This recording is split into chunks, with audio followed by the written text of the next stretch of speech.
A new school year is upon us, and we're helping you get ready by taking your questions and concerns to the top with our Superintendent Talk series.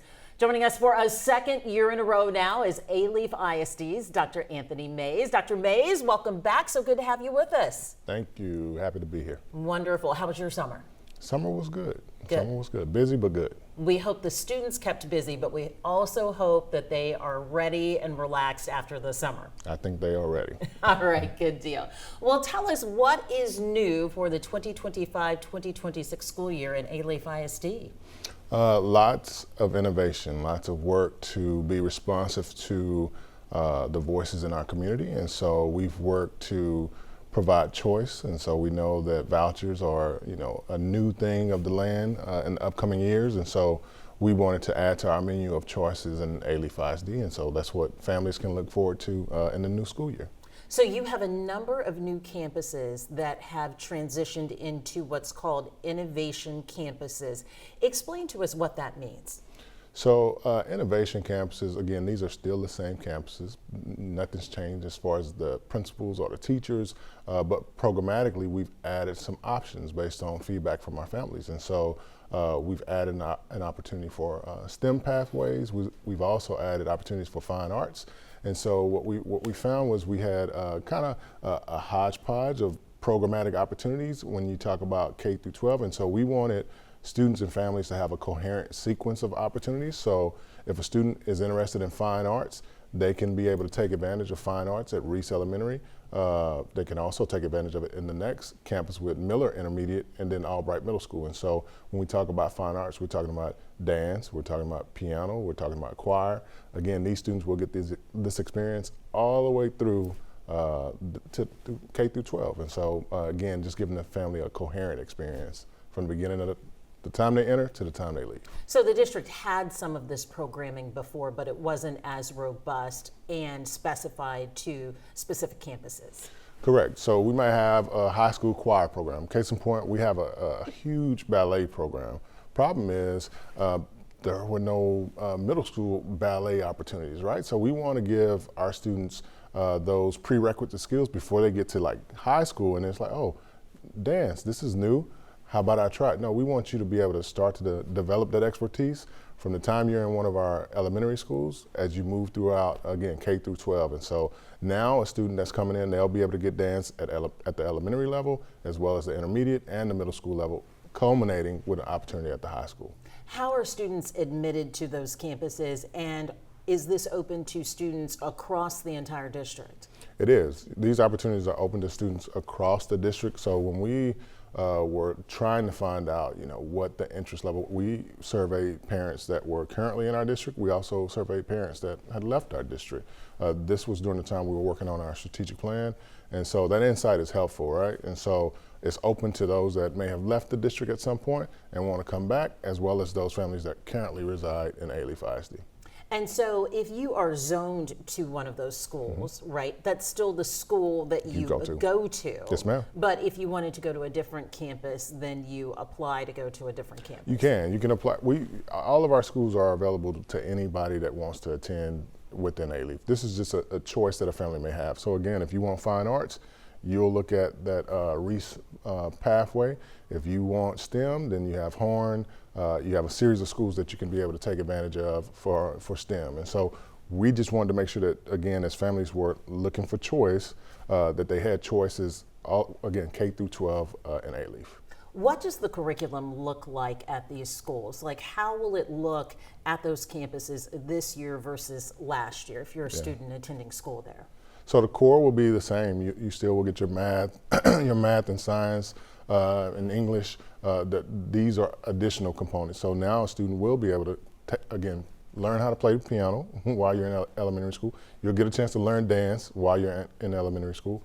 All of those are new additions. But again, the core piece is still the same. We still want our students to thrive, in their core academics. This actually, the additional pieces with fine arts, we know actually supports their success within those core areas too. And so we're looking forward to our students benefiting from, again, these opportunities, not just as they sit in that particular, course as far as dance or piano, but also what they carry over into their core subject areas in math and English language arts. It sounds like you're wanting Alief students to be very well-rounded, Yes. not just in academics, but in those other Fine arts. areas too. Fine arts. Yeah, I mean, I think that, when we talk about these opportunities, typically these are opportunities that a family may have to pay for, on their own. This is something that we are offering up for our families, again, and again, not just in fine arts, but also in STEM. So we want our families to be able to come to any school in Alief and be able to get what they need versus, like we said, having to pay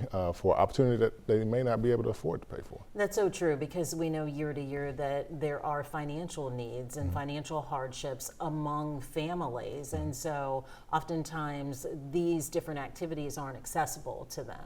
Yes, so and we know that we serve a population of, we're right at about 90% socioeconomic, challenges, and so we know that these are opportunities that sometimes are above and beyond what they currently have in their household, and so we're excited about offering these opportunities. We know that Alief is a melting pot, and so when you talk about arts, whether it's again a student sculpting, or a student drawing, or a student dancing, or a student singing, you have just all of these different cultures that are combined within the environment of our campuses, and what you get is something beautiful that you may have never imagined, because you have this culmination of all of these cultures, again, being celebrated together in the fine arts. You might have all different types of music playing in the music program. You will. I mean, Alief, we are known for our fine arts and the work that we currently do.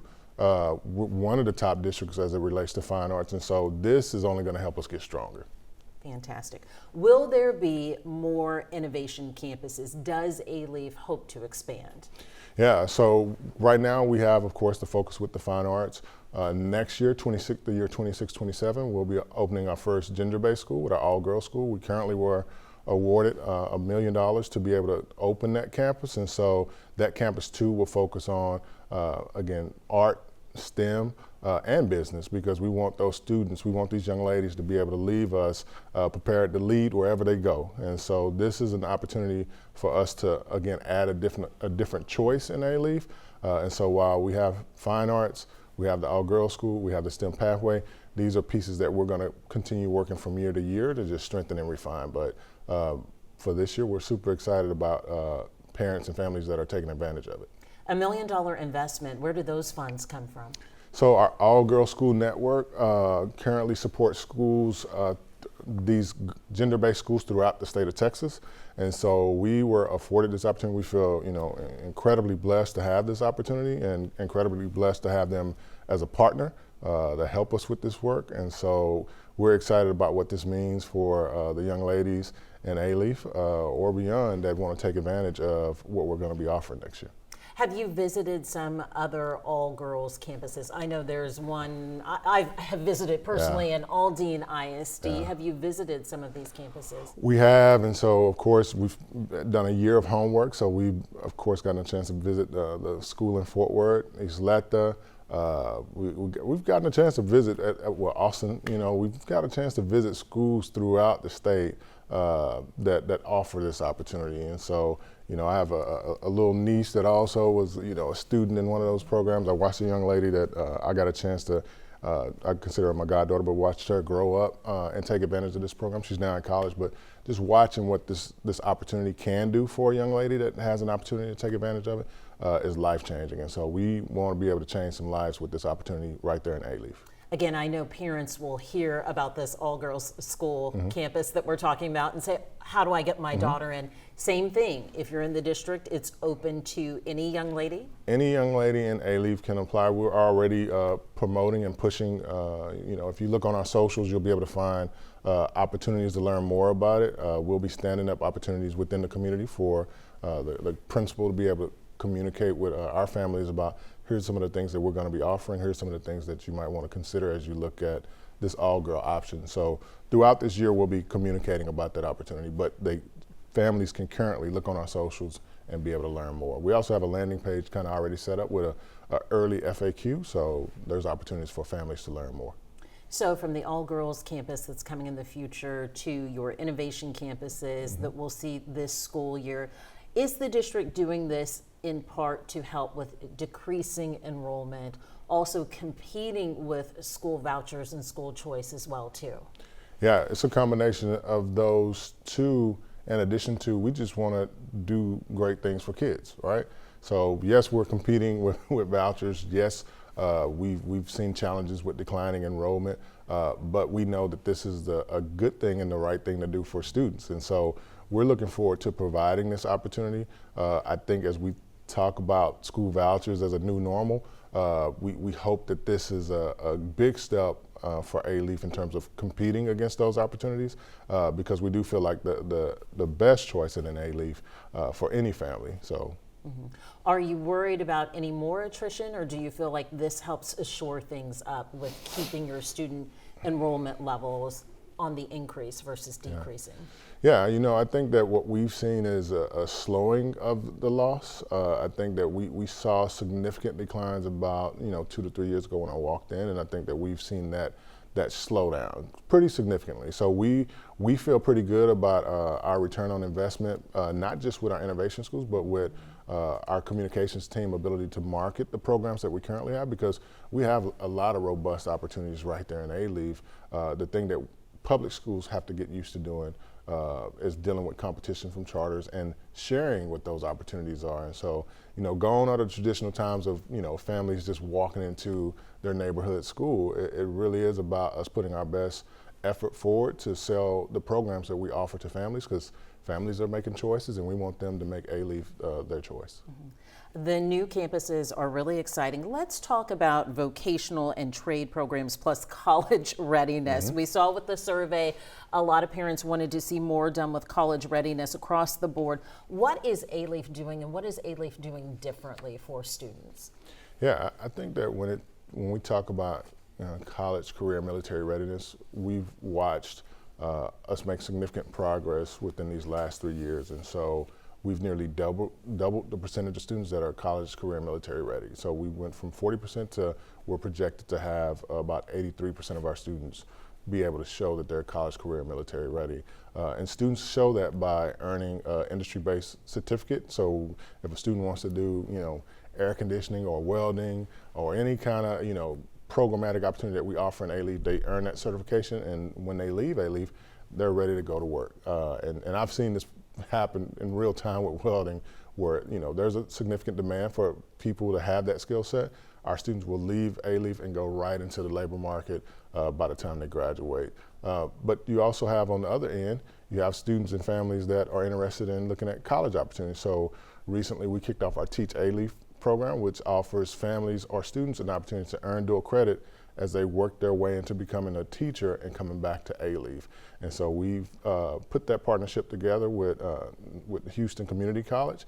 And so students will be able to, again, earn that credential, come back and teach in Alief. And so we're looking forward to students leaving us with those college credits already, saving some money, hopefully earning their bachelor's degree and getting back to Alief as soon as possible to help us by teaching. That's the equalizer too, right? Mm-hmm. I think when we talk about college readiness, career readiness is the funds that it takes to get the degree, mm-hmm. get the necessary certification, because even with a program like welding, it's still costly to go out and get that certification. It is. But by doing it with the school district, that cost is covered. We take care of it, and what we often see, even for the students that are in, our welding program, you have benefactors or stakeholders that they want to help those students along the way. So even as they leave, they will provide them with tools to be able to, when you go into the workforce, you're already ready. You got your own set of tools. I just think that we are doing a strong job of covering both ends of the spectrum when we talk about Alief ISD students, and I think the proof is in the pudding. I was listening to a dad the other day that came in. This dad literally has had a valedictorian. His 3 kids have graduated from Taylor High School, each one of them been a valedictorian. I believe one is at Rice, one is at Harvard. I forget what the other student is. He might need to write a book. Yeah. So he has a formula, and we have a formula that we see that's working for our students. And so we feel like they leave us prepared for college, or they leave us prepared for work. It just depends on what option you're looking for when you come to Alief, but we want to make sure that we have what you need right there in our district. Providing the opportunities at home. Mm-hmm. So the 2025-2026 school calendar is set, but we have an Alief parent who asked, do you think the district will ever move to a year-round school calendar? You know, I don't see that on the horizon right now. I think that, you know, we have our traditional school year calendar. I think there was an attempt at a year-long school, you know, program, but I don't see it in the near future for us right now. You know, we have campuses where we look at if there's challenges with performance, you know, what do we need to do to extend opportunities for students beyond the day or even earlier in the morning? You know, what is it that we need to do to offer more learning opportunities at those particular campuses? But wholesale, looking at the entire district for a full year, I can't say that we've had any conversations about that right now. And do you have any other parents really inquiring about it? It doesn't. That's the first one I've heard. Okay. That's But we the first wanted one to I've answer heard. that parent's Yeah. question, and Yes, I'm ma'am. glad we did. We've heard this talk amongst other school districts as well too, and we know that there are some school districts in the state of Texas that do a year-round calendar. Yes, but ma'am. you say it's addressing the needs of the student population there, and if needed, then maybe for consideration. Yeah, and again, where we have to provide additional learning opportunities for students, we work to do that at those particular campuses. Okay, so area-wide and Alief included as well. With our KHOU 11 back to school survey, the personal communication devices ban, AKA the cell phone ban, has been the #1 issue. And we want to look at the survey response. When we asked, do you support the cell phone ban? 53% say yes, 47% say no. Parents asked, how is Alief ISD handling or reacting to the legislative ban on student use of personal communication devices? Yeah. So we're probably reacting similar to other school districts. It's a law, so we are going to follow the law, and so our students won't be able to use cell phones throughout the school day. Again, they can use it in the morning, they can use it, you know, after school, but throughout the day, we want our students fully focused on learning and engaging and doing what they need to do to be able to be successful in our classrooms. And so, you know, cell phones are something that we're currently talking about. We have the policy, we actually have a policy committee tomorrow so that we can adopt our policy on our cell phones soon. Yes. So had Alief prior to, let's say, the personal communication devices ban, what were their rules on different campuses? Did you have classrooms who were saying no phones out or put your phones in a pocket, that type of thing? Yeah, of course. You know, different teachers managed it differently. We have some campuses that are notorious for leveraging cell phones as an instructional device. Teachers will still have that option. If they choose to use a cell phone as an instructional device to help students learn or incorporate it into their design, teachers will be able to use it within their classroom. But yeah, different teachers dealt with it different ways. This, again, is helping us or working with us to be responsive to new legislation to make sure that we are in compliance with the law. And so, again, before school, after school, those are the opportunities for students to use cell phones, but during the school day, we want students focused on instruction. Parents want to know, how can students communicate with a parent if there's some change? Per se, they need to stay after school, or there's a transportation change with their bus, or they need to, for some reason, reach their parent during the day. What opportunities are afforded to them to be in contact with their parents? Yeah. So before cell phones, everybody used the front office phone, or now. Good old-fashioned rotary phone. Now we have phones in, you know, pretty much, you know, classrooms or offices nearby. So students will have opportunities. If there's an emergency, I have 3 kiddos in Alief ISD, and they have to call me when things change for cheerleading practice or for speech and debate. And so, you know, we're going to be reasonable and work with kiddos and work with families. But again, the law stipulates that there's no use throughout the day, and so we're going to work to be compliant with that law. Are they allowed to bring them on campus? What's the policy there? Or is that part of what's still being worked out in Alief? So the policy is still being worked out, but students, of course, would be able to bring this up, but those should be put away, not visible, not, you know, they shouldn't be a distraction to you in the classroom. And so we'll be bringing more details forward as the policy committee meets, and as we bring it to our board for approval, we'll be able to share more details But as it stands, again, the phone should not be visible or present as a distraction to instruction. Parents also want to know, will there be any leniency in the beginning because this is new? This is a new law. This is new for students in the classroom as well, too. Yeah, I think this is a part of over-communicating what those expectations are. We've also already started to push information out on social media. While there aren't all of the nuances and details, there's still, hey, no cell phones present. If you have them, they should be out of sight so we can focus on instruction. So we're going to work with families, we're going to work with students, but we're going to over-communicate that this is a new expectation. Okay, so parents have lots of questions about the cell phone ban. Parents have lots of questions in general. We see it. And you're trying to meet them literally where they are. You're going to be out in the Alief community hosting community meetings. What will those look like and what's your goal there?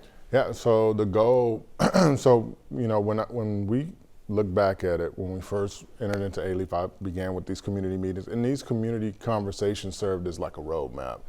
They gave me feedback on things that we wanted to do, whether it was to improve our athletic program or to improve our instructional program. A lot of families gave me that feedback during those conversations. And so we're going back out to the community to share how we've responded to that initial feedback, but we're also going out here to share or to receive feedback too, like, hey, what are some other things that we want to work on together to make Alief stronger? And so the goal is to share all the good news about what we've done as a response to those initial conversations, but also to receive feedback about what are some new things we want to tackle.